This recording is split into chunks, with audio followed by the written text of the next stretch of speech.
नमस्कार सभी माताएं, बहनों, बेटियों को अंतर्राष्ट्रीय महिला दिवस की हार्दिक शुभकामनाएं। और हम दुआ करते हैं, आशा करते हैं, उम्मीद करते हैं कि महिला दिवस के अगले दिन हमें कुछ ऐसी खबर ना सुननी मिले जो हमारी बहन, बेटियों, महिलाओं की प्रताड़ना से जुड़ी हो। अंतर्राष्ट्रीय महिला दिवस 8 मार्च को इस उद्देश्य से मनाया जाता है कि महिलाएं भी इस समाज का मुख्य हिस्सा है, हमारे जो विकास है उसका एक महत्वपूर्ण हिस्सा है। पर सबसे बड़ा सवाल, आखिर ऐसी नौबत क्यों आई बताने की, साबित करने की महिलाएं भी हमारे विकास का हिस्सा है। क्या हमने कभी किसी पुरुष के बारे में बोला कि वो हमारे विकास का हिस्सा है? बात हम करेंगे हमारे सोशल स्ट्रक्चर के बारे में। एक तरफ हम कहते हैं कि हमने अपनी सभ्यता का विकास किया है, और दूसरी तरफ नौबत यह आती है कि महिलाओं को सम्मान देने के लिए साल में एक दिन आयोजन भी करना पड़ता है।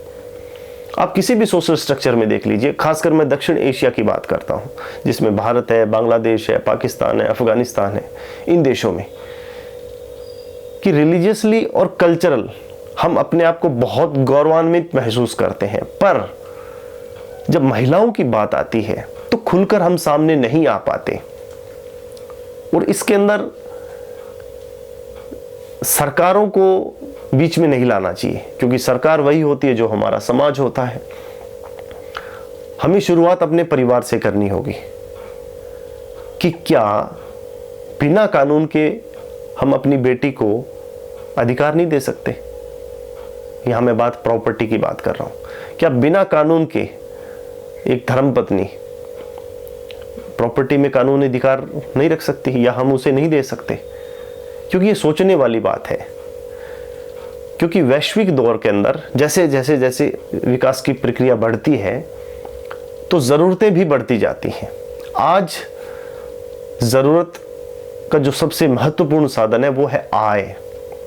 और हमने देखा है कि अधिकांश जो पुश्तैनी जायदाद है उसके अंदर पुरुष प्रधान समाज का आधिपत्य रहता है, और महिला को फैसला लेना उतना स्वतंत्रता से हम उसको अधिकार नहीं दिया हुआ।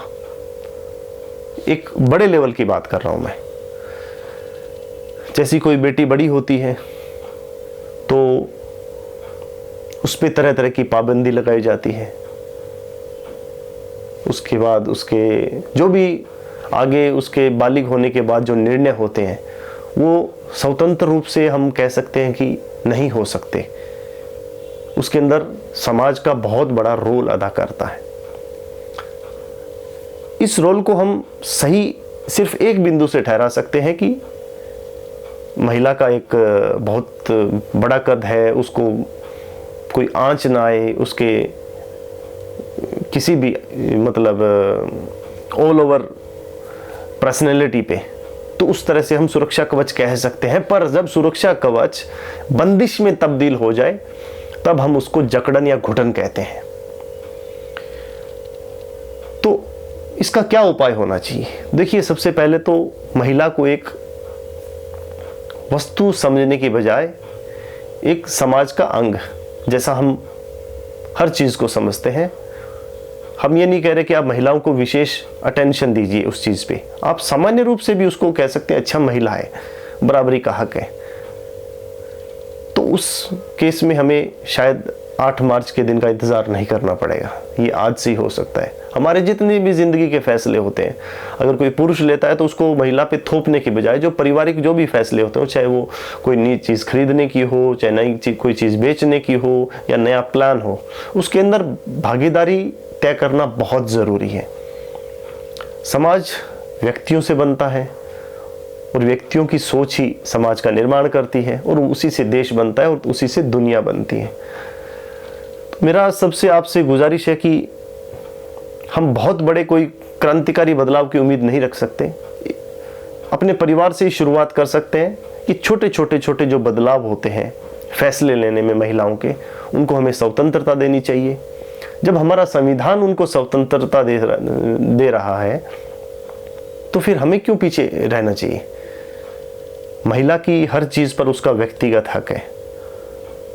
महिला की तारीफ करना और छिटाकसी करना में बहुत फ़र्क होता है, क्योंकि महिला की तारीफ करना कोई अपराध नहीं है, पर छिटाकसी करना एक मानसिक रूप से उसको प्रताड़ित करने के समान है, जो अक्सर हम आसपास देखते हैं कि महिला है, नहीं कर पाएगी।